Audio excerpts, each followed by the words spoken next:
السلام علیکم ورحمۃ اللہ وبرکاتہ۔ ناظرین، میں ہوں محمد مقصود قاسمی اور آپ دیکھ رہے ہیں باغ مدینہ یوٹیوب چینل۔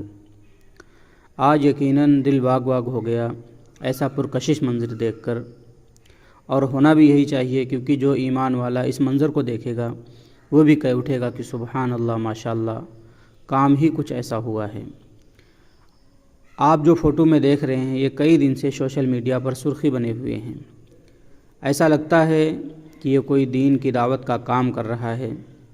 ہو سکتا ہے کہ یہ دعوت و تبلیغ کے جماعت کے امیر ہوں، یا ہو سکتا ہے کہ امام و خطیب ہوں کسی مسجد کے، جو لوگوں کے پاس جا کر کے ان کے پاس بیٹھ کر ان کو سمجھاتے ہیں اور دین کی باتوں پر آمادہ کرتے ہیں۔ فوٹو کے اندر جو صاحب دکھ رہے ہیں، میں نے ایک دن پہلے بھی ویڈیو ڈالا تھا کہ ایک ڈانس بار کے اندر جاتے ہیں اور وہاں کچھ لڑکیوں کو جو شراب پی رہی ہوتی ہیں، ناچ رہی ہوتی ہیں، ان کو سمجھاتے ہیں، اور ان لوگوں کی آنکھیں اشک بار ہو جاتی ہیں، وہ لڑکیاں وہاں پر رونے لگتی ہیں، گویا کہ ان کے سمجھانے کا اثر ہوتا ہے، اور لوگ بڑی غور سے بات سنتے بھی ہیں۔ اسی طریقے سے ان لوگوں کے پاس آتے ہیں جو آپ کو فوٹو میں دکھ رہے ہیں، یہ لوگ بھی بڑی غور سے بات سنتے ہیں اور مانتے بھی ہیں۔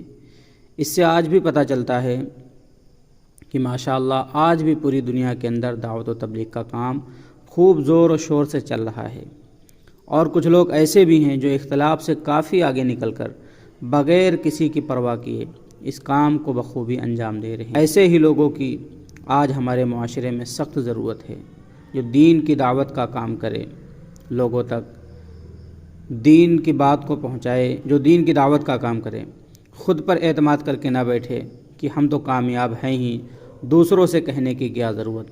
حالانکہ اس امت کا فریضہ ہے کہ اچھائیوں کا حکم کریں اور برائیوں سے لوگوں کو روکیں۔ اللہ تبارک و تعالی ہم سب کو عمل کی توفیق عطا فرمائے۔ السلام علیکم ورحمۃ اللہ وبرکاتہ۔